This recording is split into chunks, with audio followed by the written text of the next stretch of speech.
Today's scripture reading comes from Romans 14, 1 through 13. Accept anyone who is weak in faith, but don't argue about doubtful issues. One person believes he may eat anything, but one who is weak only eats vegetables.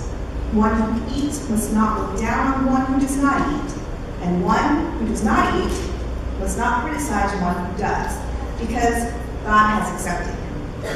Who are you to criticize another's household slave? Before his own Lord he stands or falls, and he will stand, for the Lord is able to make him stand. One person considers one day to be above another day. Someone else considers every day to be the same. Each one must be fully convinced in his own mind. Whoever observes the day observes it for the honor of the Lord. Whoever eats, eats for the Lord, since he gives thanks to God. And whoever does not eat, it is for the Lord that he does not eat it. Yet he thanks God. For none of us lives to himself, and no one dies to himself. If we live for the Lord, and if we die for the Lord. Therefore, whether we live or die, we belong to the Lord. Christ died and came to life for this, that he might rule over both the dead and the living. But you, why do you criticize your brother? Or you, why do you look down on your brother? For we will all stand before the tribunal of God. For it is written, as I live, says the Lord, every knee will bow to me, and every tongue will give praise to God.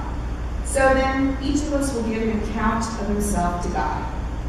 Therefore, let us no longer criticize one another. Instead, decide never to put a stumbling block or pitfall in your brother's way. The word of God for the people of God. Thanks be to God. Church members don't always agree with each other. But that's not new news. In fact, that news is at least 2,000 years old because Paul was writing about it.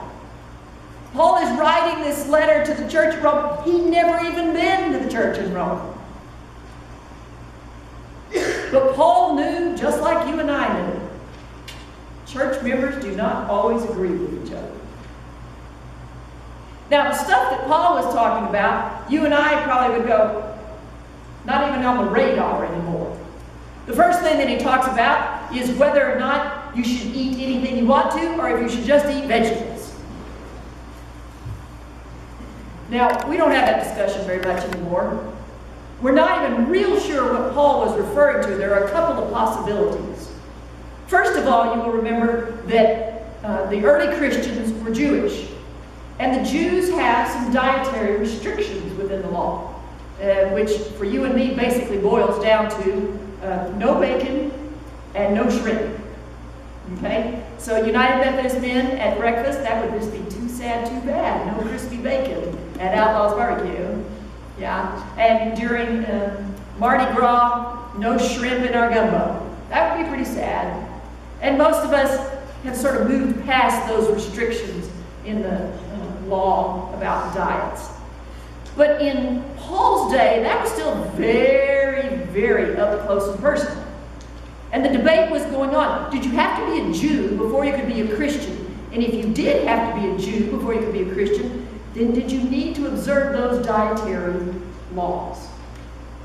And so here comes Paul saying, oh, okay, some of you eat anything and some of you just eat vegetables. Maybe that was the debate that was going on. There's another possibility.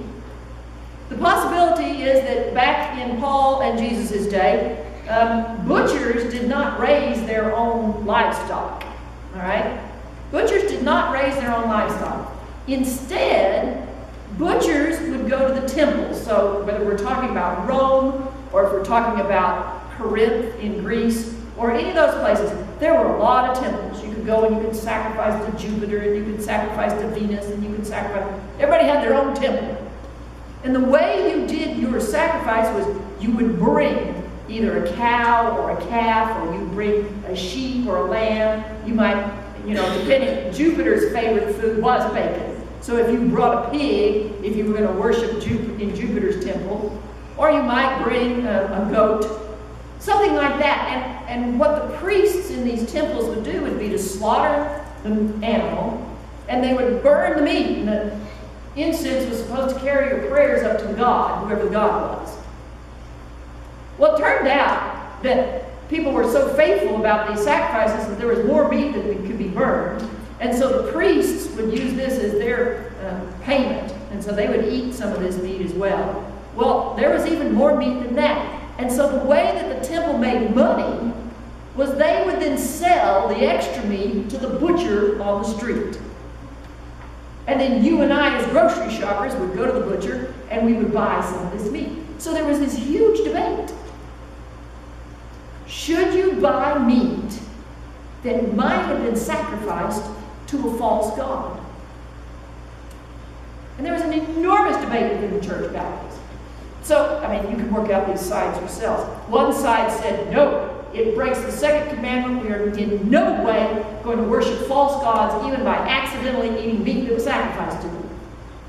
And then there was the side that said, they're false gods. That's the whole premise behind it. It doesn't hurt anything. Those gods didn't get anything out of that sacrifice. Their priests are worshiping the wrong gods. It doesn't hurt. We might as well go ahead and eat this stuff. And so that debate was going on in the church. And did you notice what Paul did? Paul did not take a side. Yes, some of you eat anything, and some of you only eat vegetables. Fine. If you eat anything, eat it to the Lord and give thanks to God. If you only eat vegetables, then eat vegetables to the glory of God and give thanks. He does not take a position on this. The next one is about holidays. Now, you and I don't think we have much debate about holidays. The only exception to that is if you have a family member that attends a Church of Christ. And then my guess is every Easter and every Christmas there may be a family discussion about whether or not we're going to celebrate the holiday. But for most of us, the holidays are pretty well settled. You know, yeah, we celebrate Easter. Sure, we celebrate Christmas. We have a good time in those holidays. The closest that I've ever seen I was at a church one time where they were actually arguing because the church office closed on Martin Luther King Day but stayed open on President's Day. And I never did quite understand that argument, but whatever the argument was, I did not participate in it. I was like Paul, whatever, you know. If you observe the holidays, observe them to the Lord and give thanks to God. If you look at every day as a holiday, you know, every day is Christmas. We try to say that at Christmas time. If you celebrate every day as Christmas, then celebrate it to the Lord and give thanks to God. So that you and I can read this passage and go, we don't have to bother with that stuff. Until, of course, Paul gets to the underlying zinger.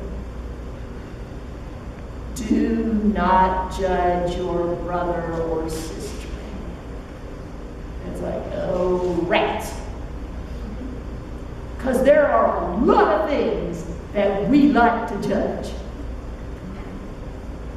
Some of you will remember the story, lawyers may appreciate this, of the judge who was participating in a jury selection, was presiding over a jury selection that was going on. And you go in and the judge is frowning down at one of these potential jurors and says, now tell me again why you want to be dismissed from this jury. And this potential jurist is saying, well, I can look at that guy and tell that he's guilty. I'm already prejudiced against him. And the judge looks over there and says, that's not the defendant, that's the defense attorney.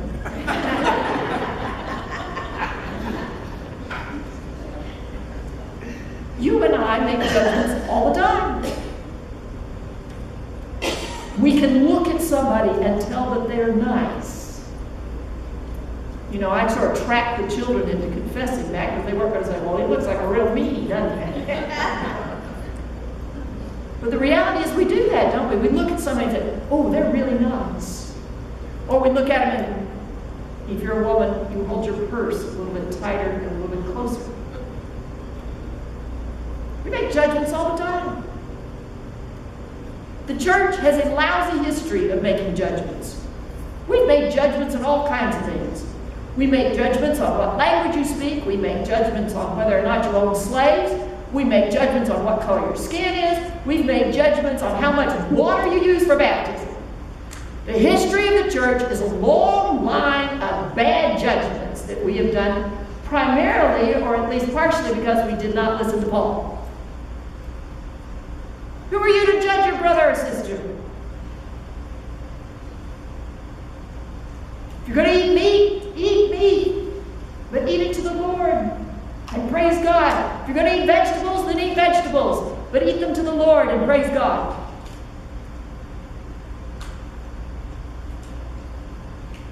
Do not judge.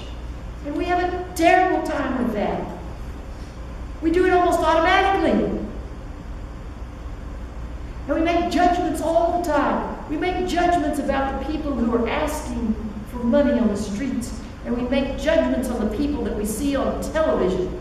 And we make judgments based on whether a woman's head is covered or not. We make judgments all the time. And for the most part, the church has done a fairly lousy history of making judgments.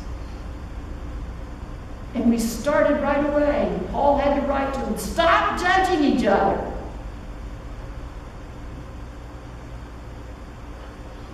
There's a story of a little Anglo first grader who went to her first day of school in the middle of the desegregation fight. And so when the first grader came home, her mother met her at the door. How did it go? And the little girl said, well, they made me sit next to a little black girl. And the mother thought, oh no. And the mother tried to calm herself. Here comes the trauma. And so the mother asked the little first grader, well, what did you do? And the little girl said, well, she and I were both so scared that we held hands all day. Now, friends, that is John Wesley all over. John Wesley told the Methodists, he said, if your heart is where my heart is, then give me your hand. And what he meant was, as long as you and I are both professing to be Christian, then what is it that we can do together? If both of us profess to be Christian, whether we believe the same thing about Jesus' humanity and Jesus' divinity or not, can we worship together? If you and I both profess to be Christians, whether you worship on a Saturday or I worship on a Sunday, can we sing together and pray together? Whether you're one of the ones who actually gives 10% to the church, or whether you're one of those that says, no, church ought to be free. If we're both Christian, can we still give together and make a difference? If you're one of those Christians that eats meat, and you're one of those Christians that only eats vegetables, can we put our hands together in order to spread the witness of the love of God in Jesus Christ for this world?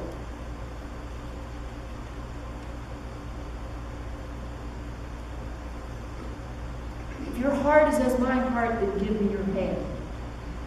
And please note, Wesley was saying this to Methodists. He's not saying this to the outside world. Paul is writing not to the outside world. He's writing to the Christians. Stop judging each other. If you celebrate the holiday, then celebrate it to the Lord and give God thanks. If you don't celebrate the holiday, then celebrate every day to the Lord and give God thanks.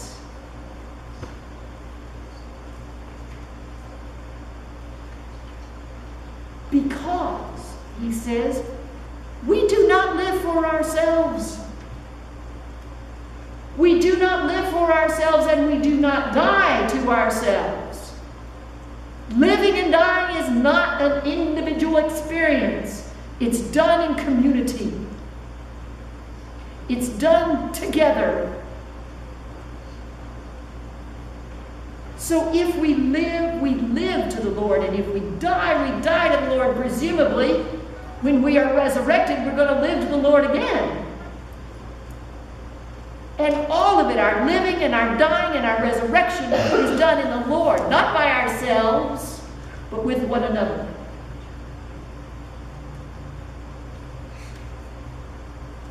If you're going to think this way, then think this way to the Lord and give God thanks. If you're going to think that way, then think that way to the Lord and give God thanks. But let us, therefore, no longer pass judgment on one another, but resolve instead never to put a stumbling block or hindrance in the way of another.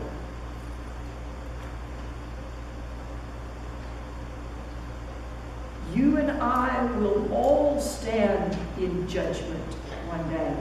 We will stand at the judgment throne and we will be judged. And Jesus promised back in the Sermon on the Mount that that judgment will be done with the same level of judgment that we did to others.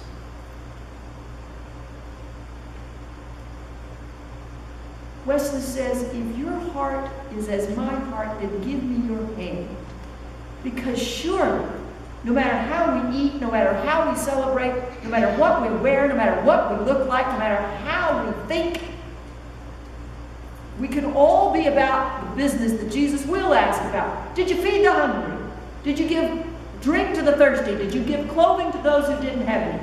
Did you welcome the stranger? Did you go to visit the sick? Did you go to visit those in prison? Those are the questions Jesus is going to ask.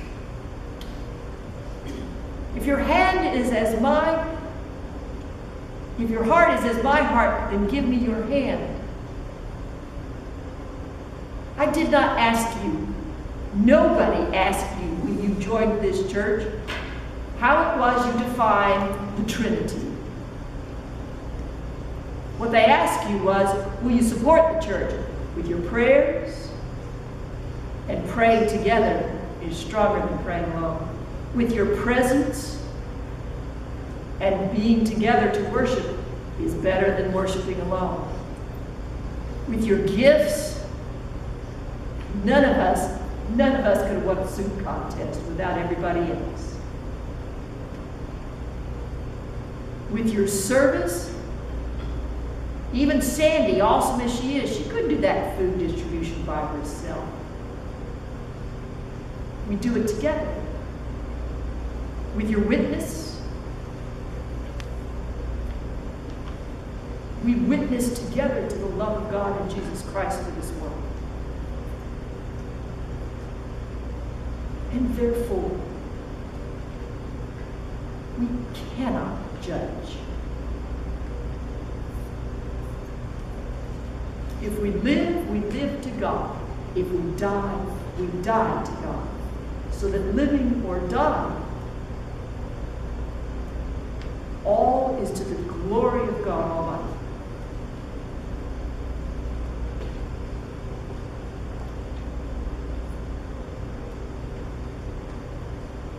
In the name of the Father, and of the Son, and of the Holy Spirit. Amen.